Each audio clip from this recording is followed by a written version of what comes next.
నేటి నుంచి 5 రోజుల పాటు బ్యాంకులు బంద్ కానున్నాయి. ఈ నెల 24న ఒక్కరోజే కార్యకలాపాలు జరగనున్నాయి. 24న కూడా ఐచ్ఛిక సెలవుతో సేవలు అంతంత మాత్రంగానే ఉండే అవకాశం ఉంది.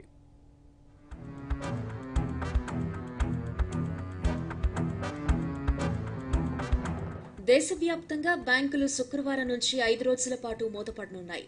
సమ్మెలు, ప్రభుత్వ సెలవుల కారణంగా ఈ నెల 21 నుంచి 26 వరకు బ్యాంకులకు సెలవులొచ్చాయి. మధ్యలో ఒక్కరోజు అంటే ఈ నెల 24న మాత్రమే కార్యకలాపాలు కొనసాగుతాయి. అయితే 24న కూడా ఐచ్ఛిక సెలవుతో బ్యాంకింగ్ సేవలు అంతంత మాత్రంగానే సాగే అవకాశం ఉంది.